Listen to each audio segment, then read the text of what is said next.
kekal dalam lindungan Allah Subhanahu wa Ta'ala ya teman-teman. Coba sekarang teman-teman lihat di sampingnya, apa ada temennya yang nggak masuk? Alhamdulillah masuk semua ya teman-teman. Nah teman-teman, karena hari ini kita akan mempelajari mengenai materi kimia, silahkan teman-teman untuk hal-hal yang tidak berkaitan dengan kimia dimasukkan dulu ke dalam tas. Silahkan siapkan alat tulis dan keluarkan buku kimianya ya teman-teman. Ya Bu. Sudah? Sudah. Sudah siap belajar kimia? Siap. Oke. Nah sebelumnya Ibu ada sepenggal alat. Bismillahirrahmanirrahim. Wa qulu linnasi husna, dan bertutur katalah yang baik kepada manusia. Nah teman-teman, dari ayat ini kita dapat belajar bahwasanya kita sebagai manusia harus dapat menjaga tutur kata kita, baik ketika berbicara dengan teman ataupun berbicara kepada orang yang lebih tua. Jangan sampai kata-kata kita dapat menyakiti hati teman kita atau hati lawan bicara kita. Jangan sampai teman kita atau lawan bicara kita bersedih dengan apa yang kita ucapkan. Nah teman-teman, ada yang masih ingat minggu lalu kita belajar tentang apa? Lupa. Alfi? Oke. Mungkin pada lupa ya, nanti diulang lagi materinya ya. Minggu lalu kita belajar mengenai laju reaksi teman-teman. Nah,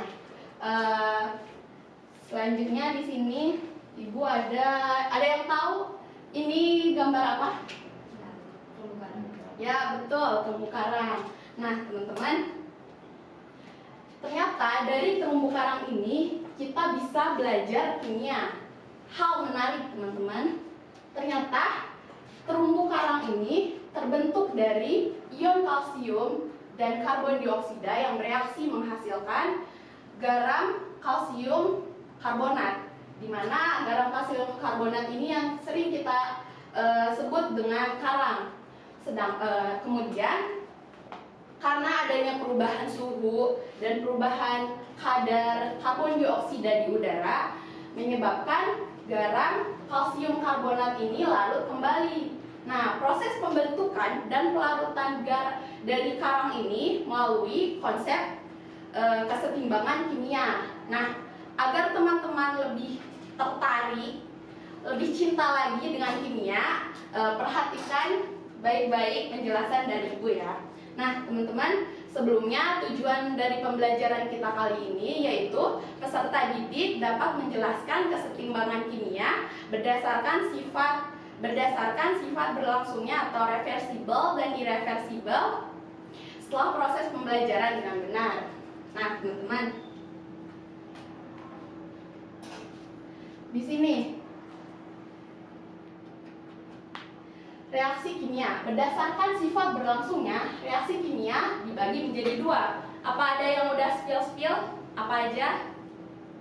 Mungkin Alfi? Belum. Oke.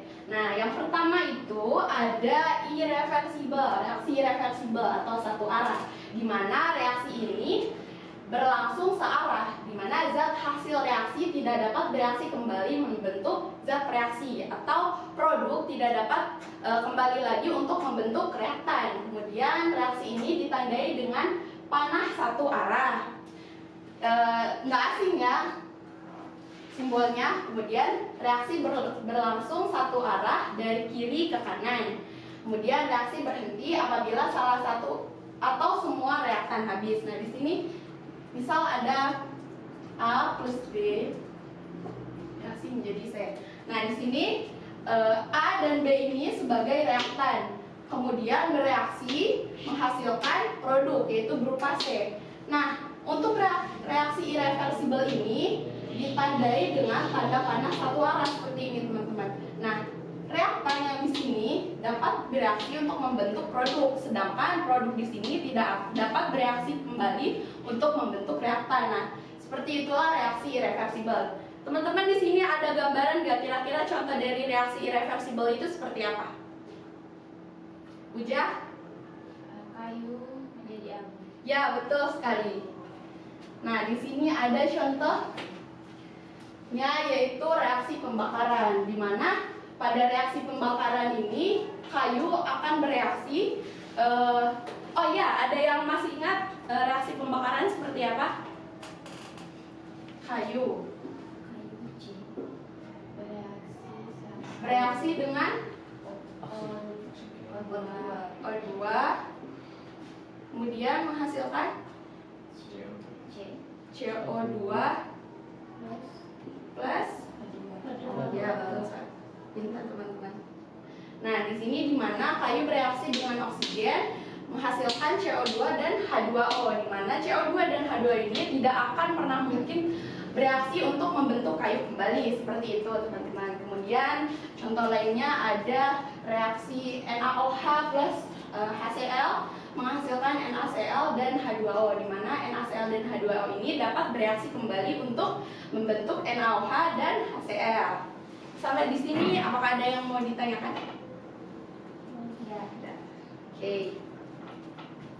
Kemudian reaksi yang kedua yaitu ada reaksi reversibel atau dua arah, di mana reaksi ini berlangsung dua arah atau bolak-balik, di mana zat hasil reaksi dapat membentuk kembali zat reaksi. Beda ya sama reaksi irreversibel tadi. Kalau irreversibel kan dia dari produk itu nggak bisa balik lagi jadi reaktan. Nah, kalau misalkan yang reversibel ini dia dari produk bisa balik lagi untuk membentuk reaktan, seperti itu. Kemudian reaksi tidak pernah berhenti karena komponen zat tidak pernah habis. Kemudian biasanya ditandai dengan panah dua arah. Nah, seperti ini. Nah, bisa contohnya A plus B jadi C plus B. Nah, di mana A dan B ini merupakan reaktan. Kemudian dia bereaksi untuk membentuk produk yaitu C dan D. Dan C dan D ini produknya bisa bereaksi kembali untuk membentuk A dan B. Seperti contoh yang tadi gue contohkan di awal ya teman-teman. Nah, ada gambaran nggak contohnya dari reaksi reversibel? Belum ada ya. Nah, di sini misalnya ada reaksi mencairnya batu es, di mana kalau misalkan batu es itu dipanasin dia bisa mencair nggak? Bisa kan? Terus setelah mencair jadi air, terus kita masukin ke dalam freezer, bisa membeku lagi kan? Ya, itu salah satu contoh dari reaksi reversibel. Kemudian ada lagi reaksi pembentukan gas amonia, di mana gas hidrogen direaksikan dengan nitrogen akan menghasilkan gas amonia, seperti itu teman-teman. Nah, ternyata perlu kalian ketahui bahwasannya pada kesetimbangan kimia itu terjadi pada reaksi reversibel. Nah, apa sih kesetimbangan kimia itu? Kesetimbangan kimia merupakan reaksi kimia yang berlangsung dua arah. Nah, kesetimbangan kimia terjadi saat laju reaksi maju sama dengan laju reaksi mundur, seperti itu teman-teman. Nah, sampai di sini apakah ada yang mau ditanyakan? Oke. Supaya ibu tahu teman-teman paham apa enggak sih sama materi yang ibu sampaikan tadi, silakan teman-teman buka quizisnya, bisa scan barcode, nggak usah deh, masukin ini aja.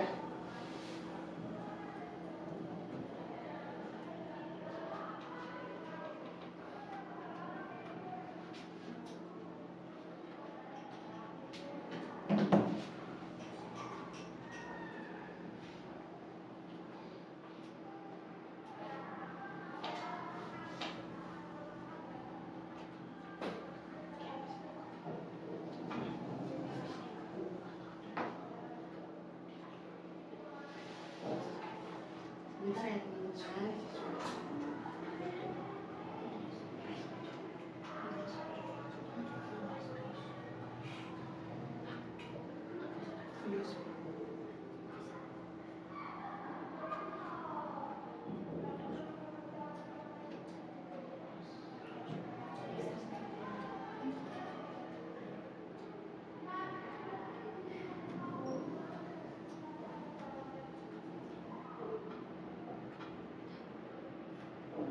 Nah, silakan teman-teman masuk.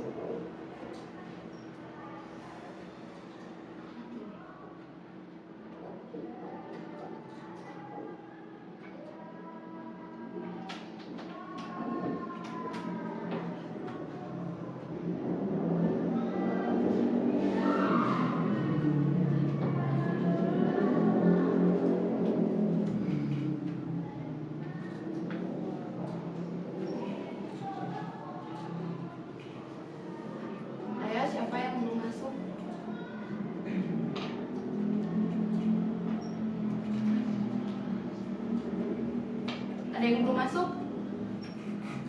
Udah semua ya. Kita mulai.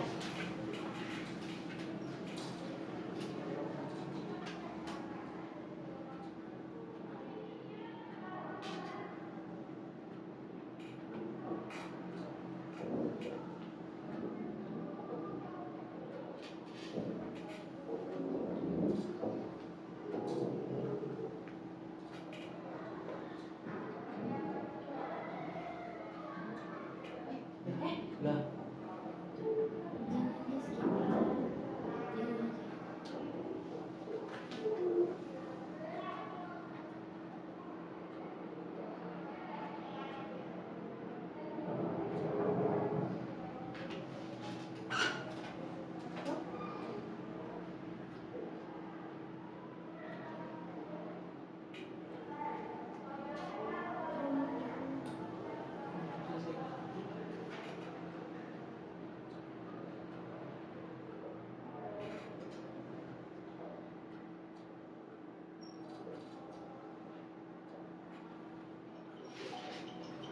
Jangan di skip. Jangan.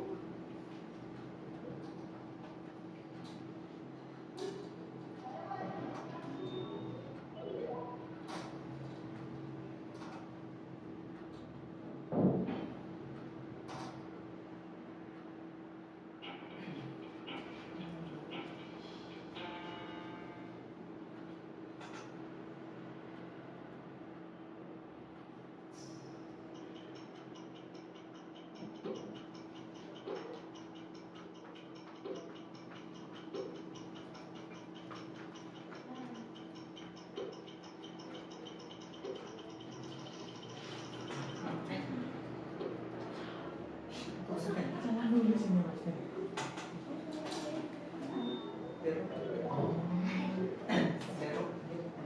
Kecil semua, tapi aku gede.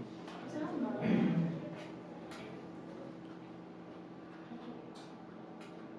Ada susah. Selamat datang di luar. Siapa nih? Aku. Wah, apa nih? Lupa ya. Silahkan kasih tepuk tangan untuk lupa. Nah, sampai di sini apakah ada yang dapat menyimpulkan? Hari ini kita belajar tentang apa? Lupa. Silahkan. Jadi kesetimbangan kimia itu ada dua sifat kimia. Yang pertama irreversibel sama reversibel. Yang irreversibel itu berlangsung satu arah, ditandai satu panah, dan reversibel itu dua arah reaksinya dan ditandai dengan dua panah. Ya, benar sekali. Terima kasih Delupa udah berani menjawab. Nah, hari ini kita belajar mengenai kesetimbangan kimia, yaitu di mana kesetimbangan kimia dibagi menjadi dua berdasarkan bersifat berlangsungnya, yaitu reversibel dan irreversibel. Di mana irreversibel yaitu reaksi yang berlangsung satu arah, sedangkan reversibel yaitu reaksi yang berlangsung dua arah atau bolak-balik, di mana pada reaksi reversibel si produk bisa balik lagi untuk membentuk reaktan. Nah, seperti itu teman-teman. Mungkin sekian yang dapat saya sampaikan, kurang lebihnya mohon maaf. Oh iya, karena dari kuis ini Ibu lihat teman-teman sudah paham semua. Minggu depan kita tetap di kesetimbangan kimia, namun pada subbab yang baru. Silahkan teman-teman baca dulu yang buku paket halaman 123 ya teman-teman. Sekian dari saya. Assalamualaikum warahmatullahi wabarakatuh.